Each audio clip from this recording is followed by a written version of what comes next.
Welcome back. I am still here with Mr. Jeremy Loftquest of the Tennessee Bureau of Investigation. We're talking about human and sex trafficking. And let me state the number, the hotline number that is 1-855-558-6484. Again, that is 1-855-558-6484. If you know someone that you think may be involved in human trafficking, that is the number that you can call. And before you go into those warning signs, Jeremy, maybe you can just tell us what that process looks like, if people will remain anonymous and all of that, and so that they don't have to feel, some kind of way or at risk Sure, for reporting. Yes. sure. So, one caveat to that number too, if you see something immediate happening, something's really for the general public setting off your spidey sense per se, call 911. Right? We don't we know not everybody's a human trafficking agent that knows the ins and outs and that type of thing, but we would much rather have an immediate response if needed Mm-hmm. uh, than than catch it, you know, however later on. Uh, so I'd like to put that out there too. If you think something's going on right then and there, call your local police department. But please, if you see anything by any means, call the human trafficking hotline. And when you call in, you're going to get a civilian that is going to ask a bunch of questions: who you are, where you are, what you saw, that type of thing. If you do wish to remain anonymous and not want to provide information for a callback or any follow up questions or anything, that is completely your right. They're not going to get mad at you or take your information any less serious by any means. Mm-hmm. What we do wish is as much information as possible. So, what time it is, exactly where you're at, exactly what you saw, descriptions of the people, the vehicles, the houses, the apartments, anything like that that you can provide. It's going to help us immensely when we do look at those tips and leads. Now, on the other side of that too, that hotline can be utilized by victims, right? So, because they're not calling law enforcement, Mm-hmm. so a victim can call and not want law enforcement involvement at that point and just want to get in contact with a service provider. And they will provide that. The hotline will get you in touch as a victim to one of the regional service providers, depending on where you're calling from, to try to get you whatever services that you need, whether that's, you know, removal from a situation that can be peaceful that doesn't need law enforcement, right? And then potentially a place to stay for a certain amount of time, as well as drug rehabilitation and counseling and medical dental needs, all that kind of stuff as well. So that's something to know. I think that's important to know for the public as well. As if you are a victim and you're trying to get out, you're trying to get some help, but you don't necessarily want to get law enforcement involved at that time, call the hotline.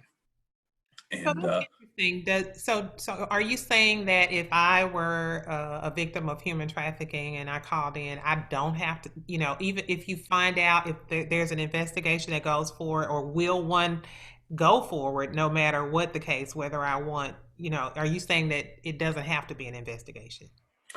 not necessarily, no. So obviously, you're a victim, you're a survivor of trafficking, you're just needing to get out and get services. We Hmm. may get notified, but that doesn't mean we're going to come Yeah. talk to you right away or anything like that. We may just log that, if you don't specifically say no law enforcement involvement, the hotline may call and say, look, this person just asked for services, period. We just go, okay, that's great. And maybe a week, a month, 3 months down the road, that victim then is talking with Restore Corps out west, for an example, and says, man, I really, I want some justice for what happened to me. Then we'll at least have a little bit of a baseline, Mm-hmm. and we can go back and pull it, have the hotline pull it and say, look, yep, they called it this time, and this is what was going on. And then we can start from there. Okay. So it's an interesting situation, right? But we do that purposefully, right? We want victims to call and get the services they need, because a lot of times they don't want law enforcement involved. They've already had possible bad experiences with law enforcement previously, so they may not want that at that time. So, hey, again, go back to, we're wanting the victims out of life to go get the services they need and get started with their life, Mm-hmm. and that's important. So that's why the hotline's built the way it is. Well, I just think that's another aha moment, and it's just good information to know, because there may be some people that are skeptical because they don't want to get law enforcement involved, right? And they Sure, situation because of that. So, because sure. because of previous or past not so good experiences with the law enforcement. So that's really good information to know. Um, Talk about those warning signs. Sure. So there can be a lot of different warning signs, and the main kind of asterisk to all this is, you don't have to have all of the warning signs, or these specific warning signs, or red flags, or um, you know all these bullet points, I guess, for it to potentially being trafficking. And that's, again, I mentioned it earlier. We know not everybody's well versed and is a human trafficking investigator. We don't expect people to do that.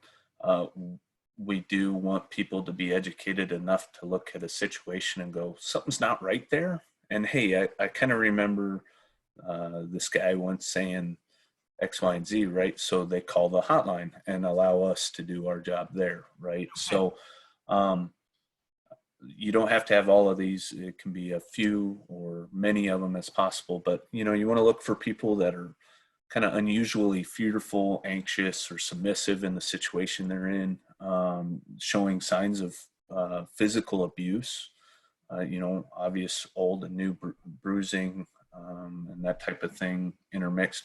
They appear to be monitored or controlled or Mhm. guarded by someone at all times, and that may not be someone standing outside the door with their arms crossed type of thing, right? It just may be um, not allowing that person to speak a whole lot in a public situation, or uh, being very uh, protective over that person in a healthcare situation, or anything along those lines, right? Again, I want to rely on some people's kind of situational awareness or common sense, I guess, to go, something's just not right here, right? And that goes into, that victims are prohibited from interacting with others a lot of times, or um, interacting a lot with others in social situations. And then you get into, these victims may be unaware of what city they're in.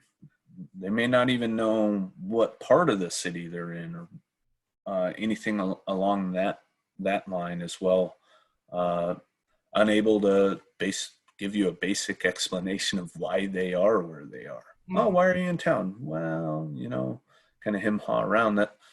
That can set off a little bit of a buzzer, right? And then people that should be kind of in control of their own money or passports or documents and that kind of thing, that aren't. And looking at that, if they're not in control of their money, and they're uh, in a situation where they should be, right? That's something to definitely look for.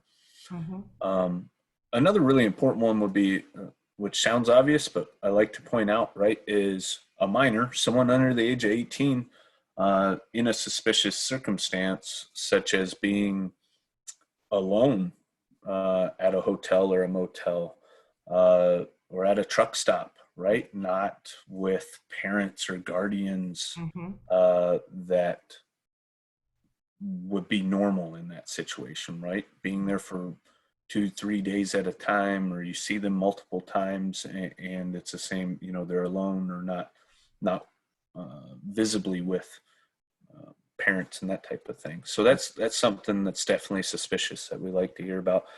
Some other thoughts to think about, and this kind of goes sometimes to if you think someone's becoming or potentially going to become a victim. Does this person or child demonstrate sudden change in their behavior, their attire, their material possessions, right? Are they getting gifts and packages that are unexplained, especially for like a 14 or a 15-year-old? Where are they getting all the new Xbox controllers and clothes and that kind of stuff?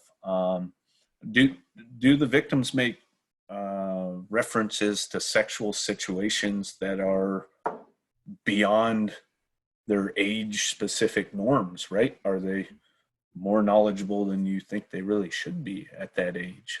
That might be kind of an indicator to think about.